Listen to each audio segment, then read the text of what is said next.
एक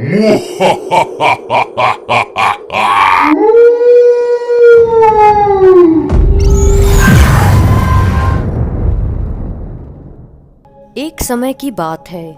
रामू और मीना नाम के दो पति पत्नी एक गांव में गर्मी की छुट्टियां बिताने के लिए आते हैं। वो लोग किराए का एक मकान लेकर उसमें रहने लगते हैं। उनका एक बेटा होता है नंदू। नंदू 6 साल का एक लड़का होता है। उसके माता पिता आसपास के पड़ोसियों के साथ बहुत ही घुल मिल जाते हैं। नंदू के माँ बाप उस गांव में आकर बहुत खुश होते हैं, पर नंदू घर पर अकेला होता है। उसके कोई दोस्त नहीं होते जिसके साथ वह खेल सके। वह शहर में अपने पुराने दोस्तों को याद करता और उदास हो जाता था। एक दिन उसके माता पिता नंदू से आकर कहते हैं, अरे नंदू बेटा, चलो आज हम तुम्हें गांव की सैर कराने ले चलते हैं। तुम्हें गांव की हरियाली और ताजी ताजी हवा बहुत अच्छी लगेगी। हाँ पापा, मुझे भी घर पर बिल्कुल भी अच्छा नहीं लगता।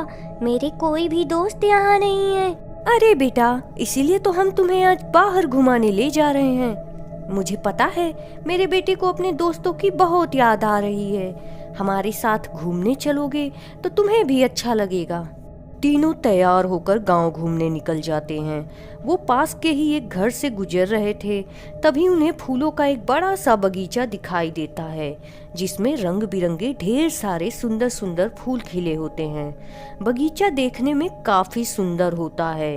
तभी मीना रामू से कहती है, अजी देखिए तो, ये वही बगीचा है ना जिसके बारे में ये गांव वाले लोग न जाने कैसी कैसी अफवाहें फैला रखे हैं।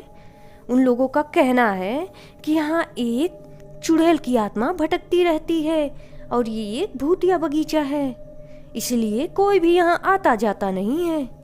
ओहो मीना, तुम भी क्या इन गांव वालों की बातें लेकर बैठ गई।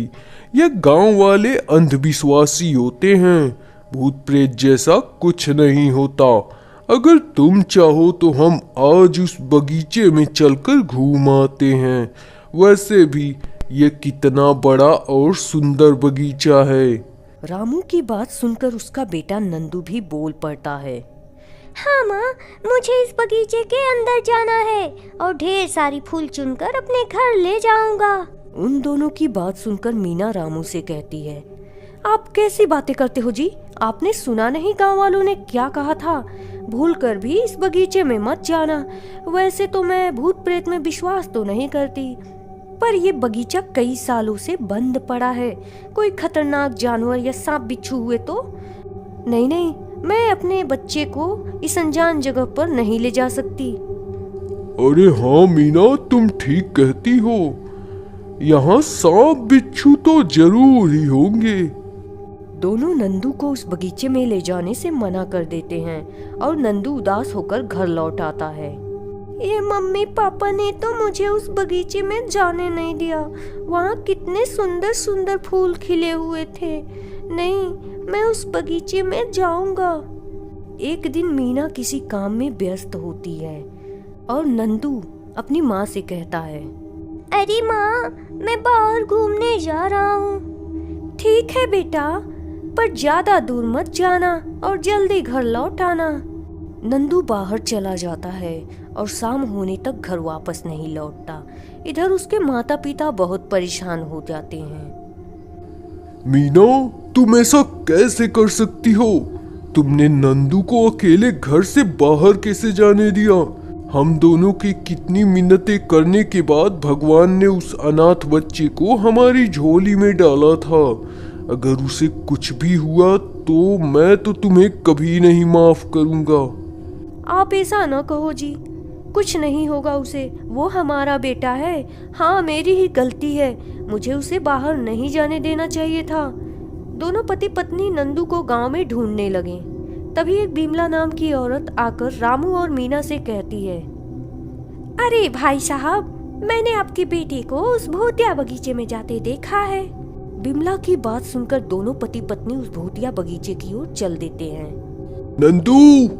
नंदू बेटा, कहाँ हो तुम? नंदू, हे भगवान, ये हमारे साथ क्या हो रहा है? नंदू को लोगों ने इसी बगीचे में देखा था, पर यहाँ तो कोई नहीं है। तभी उन दोनों को एक भयानक आवाज सुनाई देने लगती है। आवाज सुनकर दोनों पति पत्नी डर जाते हैं। तभी एक चुड़ैल उनके सामने आ जाती है। तुम लोगों की इतनी हिम्मत कैसे हुई मेरे बगीचे में आने की? ये मेरा बगीचा है, मैं तुम दोनों को जान से मार दूंगी। चुड़ैल की आवाज सुनकर मीना उससे कहती है, देखो चुड़ैल जी, आप हमें माफ कर दो, मेरे बच्चे को लौटा दो। हम यहाँ से और इस गांव से हमेशा हमेशा के लिए चले जाएंगे। तुम्हारा बच्चा? हाँ, हमारा नंदू गलती से इस बगीचे में चला आया था। प्लीज हमें हमारे बेटे को वापस दे दो।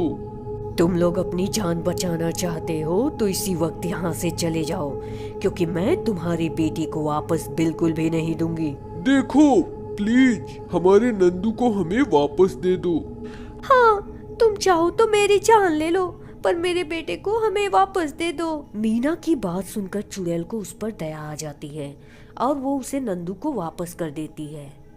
नंदू के माता पिता नंदू को पाकर बहुत खुश होते हैं और चुड़ैल को धन्यवाद करते हैं। चुड़ैल जी, आपका बहुत बहुत धन्यवाद। आपने हमारे नंदू को हमें वापस दे दिया। अगर आप बुरा न मानो तो मैं आपसे एक बात पूछना चाहता हूँ। आप मुझे एक अच्छी चुड़ैल लगती हैं, फिर आपकी ये हालत कैसे हुई? I mean, आप चुड़ैल कैसे बनी? मेरा नाम सुरभि है। मेरा 1-1.5 साल का बेटा था। किसी ने मुझसे मेरे बच्चे को अगवा कर लिया। मैंने उसे हर जगह ढूंढा, पर वह कहीं नहीं मिला और उसकी याद में तड़पते तड़पते मैं मर गई और एक चुड़ैल बन गई। तब से इसी बगीचे में उसके लौटने के इंतजार में कुछ सालों से भटक रही हूँ। चुड़ैल की बात सुनकर दोनों पति पत्नी हैरान हो जाते हैं। क्या इसका मतलब नंदू आपका बेटा है? क्या कहा तुमने? नंदू तुम्हारा अपना बेटा नहीं है? नहीं, नंदू हमें 6 साल पहले इसी गांव के किनारे एक सड़क पर मिला था। हमारी अपनी कोई संतान नहीं थी, इसलिए हमने इसे गोद ले लिया। दोनों की बात सुनकर चुड़ैल को बहुत खुशी होती है। नंदू मेरा बेटा है। कब से मेरी आत्मा अपने बच्चे के लिए तड़प रही थी और वो आज मेरे सामने सही सलामत है। तुम दोनों ने इसकी परवरिश की है, ये देखकर मेरी तड़पती आत्मा को आज शांति मिली है। तुम दोनों नंदू का ख्याल रखना और अब से ये बगीचा तुम्हारा ही है। मैं अब यहाँ से हमेशा के लिए मुक्त हो रही हूँ। और ऐसा कहकर चुड़ैल वहाँ से गायब हो जाती है। अगर आप चाहते हो कि मैं आपको परेशान न करूं, तो मेरी इस कहानी को लाइक और मेरे चैनल को सब्सक्राइब कर दो। फिर मिलेंगे अगली वीडियो में।